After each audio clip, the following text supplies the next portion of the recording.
bismillahi latif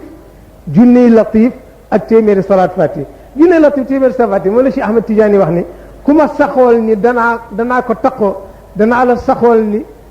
danaa la waatal ni da nga am dépense ba ba ngay dee.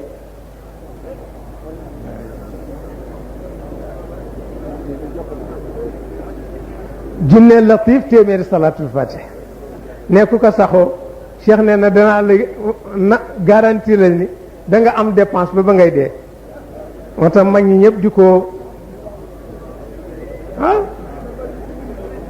parce que latif dafa am solo mi ngi mel na maa ngi koy wax benn nit barke dafa ñëw indil ma latif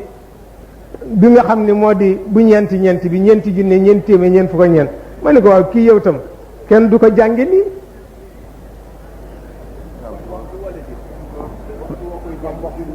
kan suba ngoon waaw sabaxan wa masa boo bëggee dépense boo bëggul dépense na nga bàyyi fii fi jàmbur moom la Cheikh joxe pour wute ko dépense ma ne ko gis nga ma ne ko gis nga ma ne ko mag ñi dañu koy bind noonu rek bàyyi la duñ la woon nag na nga koy jàngi ndax dañu bañ ku jóg jaar ci ma ne ko ñeenti junne ñeenti téeméer ñeent fukk ak ñeenti ci latif ma ne ko dafa am ni ñu koy jànge dafa am ni ñu koy jànge dafa am yooyu jiital d'abord doo koy jàng ma ne ko te gannaaw téeméer bu ne dafa am loo war a jàng gannaaw ñeenti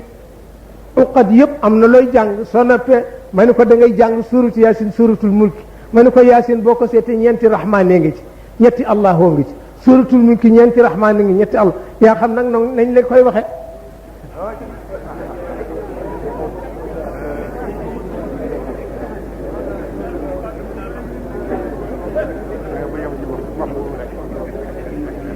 waaye nag nit ñoom dañuy ratti noonu rek nee na nag su ko defee nee na ak yeneen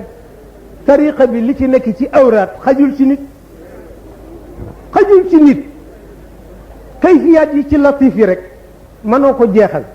kayfiyaat yi ci xisbul baxri mënoo ko jeexal